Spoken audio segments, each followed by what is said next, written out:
ഒരുപാട് ക്രിസ്മസ് ഗാനങ്ങൾ, അത് ചലച്ചിത്ര ഗാനങ്ങളാവട്ടെ അല്ലാതെ നമ്മുടെ ആൽബം ഗാനങ്ങളാവട്ടെ, ഒരുപാട് ക്രിസ്മസിൻ്റെ നല്ല നല്ല ഗാനങ്ങളുണ്ട്, വളരെ അർത്ഥവത്തായ ഗാനങ്ങളുണ്ട്. ഏറ്റവും നമുക്ക് ഇഷ്ടപ്പെടുന്നതെന്ന് വെച്ചാൽ കാലിത്തൊഴുത്തിൽ പിറന്നവനെ എന്നുള്ളൊരു ഗാനമായിരിക്കും ഏറ്റവും. അതിൻ്റെ ലിറിക്സൊക്കെ നോക്കിയാൽ തന്നെ ഏറ്റവും ഭയങ്കര മനോഹരമായിട്ട് എഴുതിയിട്ടുള്ള ഒരു പാട്ടാണ്. അത് കഴിഞ്ഞിട്ട് എനിക്ക് ഈ അടുത്തായിട്ട് ഏറ്റവും കൂടുതൽ ഇഷ്ടപ്പെട്ട വേറൊരു ഗാനമുണ്ട്, കണ്ടു ദൂരെ.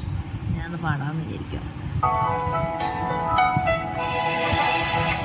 കണ്ടു ദൂരെ അങ്ങോ വിണ്ണിൽ നിന്നും ഒരു താരം വന്നു വാനിൽ, കേട്ടോ കാതിൽ വിണ്ണിൽ നിന്നും വാനദൂതർ പാടും നാദം രാവിൽ, താരാജാലം ഏറ്റുപാടി സ്നേഹഗീതം നീലരാവിൽ, ഉണ്ണിയേശു പിറന്നൊരീ ശാന്തരാത്രിയിൽ